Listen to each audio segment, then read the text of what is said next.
बाप और बेटे और रुकदस के नाम से आमीन। मसीह में आप सबको सलामती हासिल हो। आज 29 अप्रैल पाशका का 5वां हफ्ते का समार है। आज कलीसिया मुकद्दसा कैथरीन ऑफ सियाना की ईद भी मना रही है। आज की पहली तिलावत रसूलों के अमाल उसका 14वां बाब। हम तुम्हें खुशखबरी देने आए हैं कि तुम इन बातिल चीज़ों से किनारा कशी करके जिंदा खुदा की तरफ रजू लाओ। आज का ज़बूर है, ज़बूर 113 है। जमायती जवाब है, आए खुदावंद हमारा नहीं बल्कि अपने ही नाम का जलाल जाहिर कर, या हालेलुया है। नारा हम्द है, मसीह जी उठा है और हम पर जाहिर हुआ है, जिन्होंने उसने अपने खून से मुखलिसी बख्शी। आज की अंजील मुकद्दस यूहन्ना की अंजील और उसके 14वें बाब में से ली गई है। वो वकील जिसे बाप मेरे नाम से भेजेगा तुम्हें सब बातें सिखाएगा। आज मुकद्दसा कैथरीन ऑफ सियाना की ईद मनाई जा रही है। ये कंवारी मौलमा कलीसिया है और ये 1347 से लेकर 1380 तक खिदमत करती रही हैं। आप इटली के मकाम सियाना में पैदा हुई। आप अपने 25 बहन भाइयों में सबसे छोटी थी। शुरू ही से आप दुआया जिंदगी की तरफ रागब थी। जब आप 6 वर्ष की थी तो आपको मसीह की खुदावंद की तरफ से रोया नसीब हुई। जब आप जवान हुई तो आपकी वालदा ये कोशिश करने लगी कि इसको रिश्ता इज़्दवाज में मुंसलिक कर दिया जाए, ताहम आप इनकार करती रही। 15 वर्ष की उम्र में आपने मुकद्दस डोमिनिक की एक जमात में शमूलियत अख्तियार की।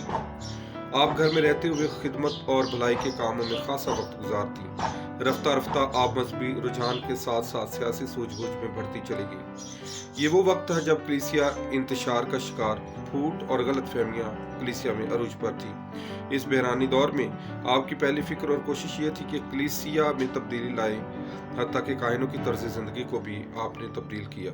पापा आज़म जो इस वक्त मखसूस हालात की बिना पर फ्रांस में मुकीम थे, उनको वापस उनकी गद्दी नशीनी यानी रोम में वापस लाई। जब लोगों को आपके मंसूबाजात का इल्म हुआ तो वो आपके साथ शामिल होते चले गए।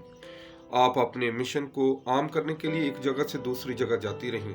आपके इस काम को देखते हुए 1374 खेसीन में डोमिनिकन जमात के बड़े रहबरों ने आपको तलब किया ताकि जान सके कि आपके मंसूबाजात और काम की असल नौयत क्या है। एक ब्रदर को आपकी रहनुमाई और मदद के लिए मुकर्रर कर दिया गया। आप अपनी कोशिश में बड़ी हद तक कामयाब रहीं। पापा आज़म वापस रोम में लौट आए। हमारी कलीसिया तरीका ये अहम मोड़ था। आप इल्म इलाहियात काफ़ी गहराई और दानिशमंदी रखती थी। आपकी कई तसानीफ काबिल तारीफ हैं, जिनमें मकालमा नामी किताब का खासी मशहूर है।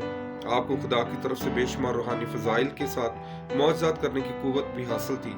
आपने अपनी ज़िंदगी के आखिरी अयाम रोम में बसर किए और वहीं पर 29 अप्रैल 1380 खेसीन में 33 वर्ष की उम्र में आप खुदावंद यीशु मसीह में सो गए। आज की तिलावतें भी हमें खुदा से ताबेदारी और खुदा से वफादारी करने का दर्स देती हैं।